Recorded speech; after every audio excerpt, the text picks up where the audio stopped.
Hey guys, Pro1701 here, and today we are going to discuss the Faceless ones, the second Doctor story that has been animated. The story itself is alright. I think it would have made a better four-parter. I do think it's 6 parts. It drags a little bit, but it's still a pretty good story. I enjoy it overall, even again if it does drag out a little long. But today, we're not going to be talking about the story as a whole. Today we are talking about how you prefer watching this story, because the Faceless ones is interesting because it has so many different ways you can view it. There are really 4 I can think of right off. There's the audio CD. You know, maybe you're not a fan of animations, you just don't think they represent those particular episodes the way they should, so you just prefer the audio soundtrack. Maybe that's how you like to experience missing episodes. Is that there's also the reconstructions. Perhaps you prefer reconstructions because they do use surviving footage, surviving episodes, and telesnaps. Maybe you prefer to watch through reconstructions. So I guess there's 5 ways. So audio CD, reconstructions, and then moving into the animation. This one really has 3 different ways you can enjoy it. You can enjoy, because even though this is a 6-parter, episodes 1 and 3 still survive. So we do have episodes 1 and 3 still existing. The other 4 episodes are missing. So, but when they animated it, they animated all 6 episodes, even the ones that already exist, so they could create a more complete experience. Some people find it jarring having to go from live action episodes to animated episodes and back and forth. So they wanted a unique experience. And if you watch all of them in animations, you're going to get a different experience than if you're cutting back and forth.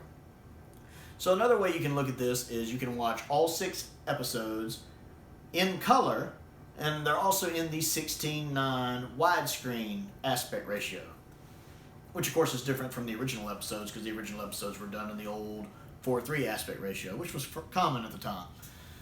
But when the animated ones and the color versions of them are in 16:9, so you can enjoy this story in full color in widescreen if that's how you prefer it. You have that option. Or all 6 episodes are also available animated in black and white. The black and white episodes have been cropped to the 4:3 aspect ratio. And this was made with that idea in mind, so you're not losing anything important.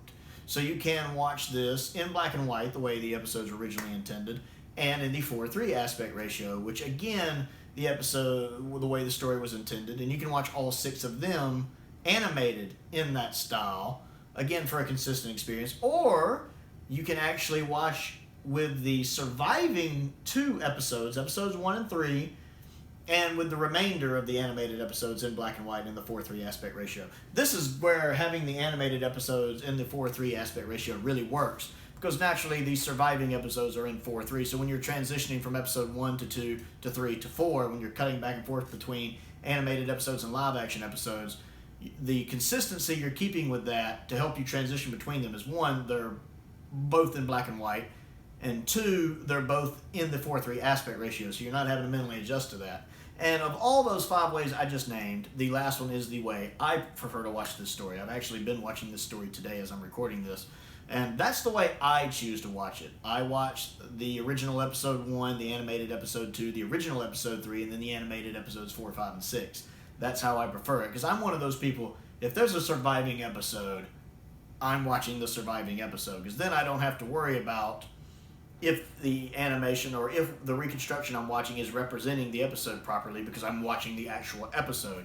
I can see every little nuance. I can see exactly the way the story was meant to be played on the screen, because I'm seeing the original story on the screen. I've mentioned before, so much of Troughton's Doctor is done by his physical acting, his facial expressions, and his physical mannerisms. So I'm actually getting to see all of that. You know, a lot of his where he has his hands like this, or he's going like this, or he's got this little smile on as he's talking to someone because he secretly knows more than they think he does. You must have a devil somewhere. I love Troughton with that. And honestly, the animations pull off his mannerisms pretty well. Even the animated episodes, this one and Macroterra pull his mannerisms off pretty well. They're not perfect, and animation is never going to just nail Troughton right. But by comparison to Fury of the Deep, which gets his mannerisms and expressions all wrong,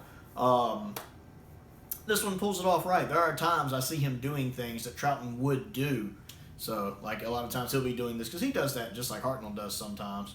Or I'll see a look on his face or the way it's drawn when he chuckles. It is really well done.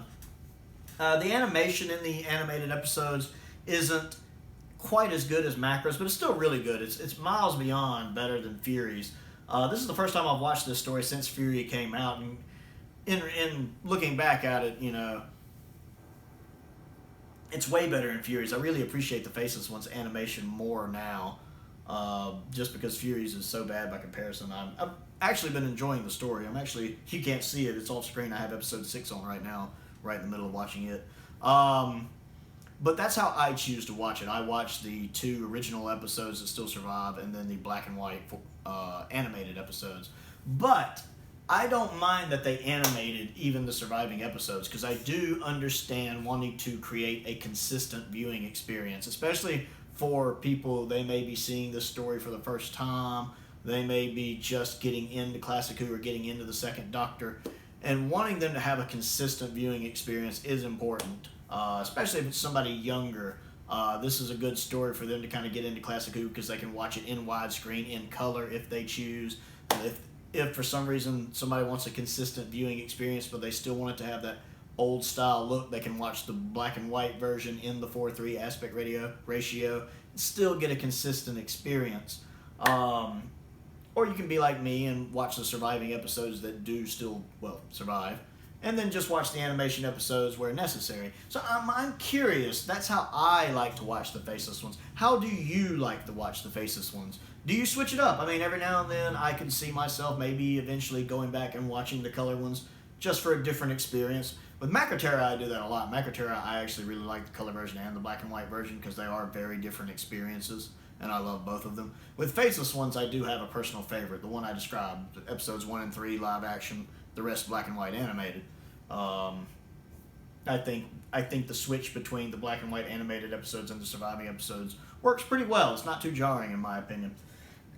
So I want to know, how do you watch the Faceless Ones? Comment down below and let me know your favorite way to experience this story and why that particular way is your favorite way. I'm curious to see where your point of view comes from on this. I always enjoy interacting with you guys, so comment down below and let me know your favorite way to watch the Faceless Ones. Other things to do: click the like button, click the subscribe button, click that bell for notifications. Definitely trying to grow the channel, and at the moment my goal is 500 subscribers. I'd like to hit that. We are on our way there. I've also started a Patreon page, which I have been working on a little more lately.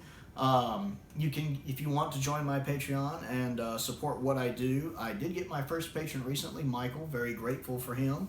I have started a poll that any of my patrons can take part in.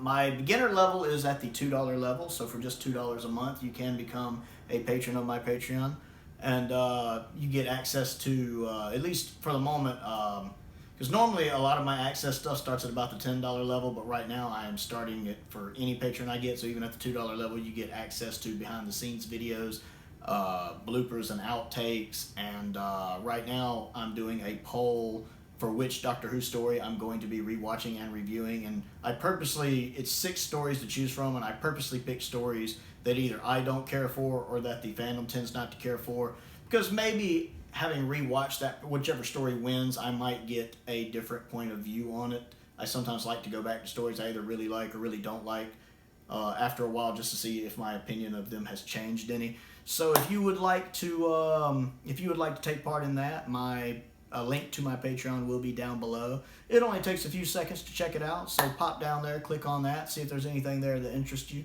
But most importantly, stay safe out there, and thank you for watching.